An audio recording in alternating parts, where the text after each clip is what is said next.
MMA Business Entreprise. Sandrine, qui dirige une entreprise de conseil, a pris une décision. Oui, cette année, c'est décidé pour ma vie pro et ma vie perso, c'est MMA. Pardon, mais ce ne sont pas les mêmes besoins. Pas les mêmes besoins, mais le même agent MMA qui me connaît bien. Disponible et à 5 minutes de chez moi, je sais que je peux compter sur lui. C'est décidé, c'est MMA. L'éditorial du Figaro. Le Grand Bazar, par Yves Tréhard. Souvent, les rapports de la Cour des comptes finissent aux oubliettes et c'est regrettable. On peut déjà imaginer que celui qu'elle vient de consacrer à la lutte contre l'immigration clandestine subira le même sort. Cette fois, ce serait scandaleux. Sa lecture suffit à prouver, s'il en était encore besoin, que la récente loi sur la question n'est que de la roupie de Sansonnet. Elle ne changera pas grand-chose alors que le constat dressé par les sages de la rue Cambon est accablant. Curieusement, ces derniers rendent leurs conclusions après l'adoption de la loi et pas avant.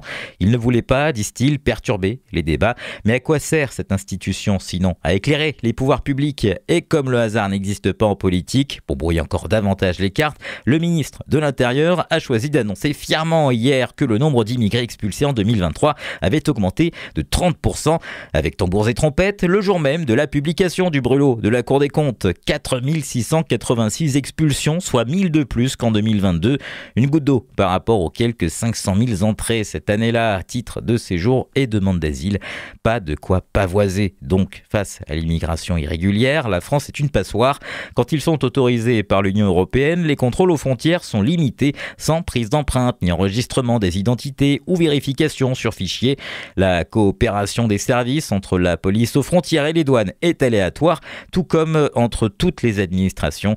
Pour 1000 raisons bureaucratiques, politiquement aussi absurdes que fautives, seuls 10% des obligations de quitter le territoire sont exécutées, là où la moyenne européenne est de 40%. Face à ce grand bazar, la Cour des comptes suggère la construction d'une stratégie d'ensemble.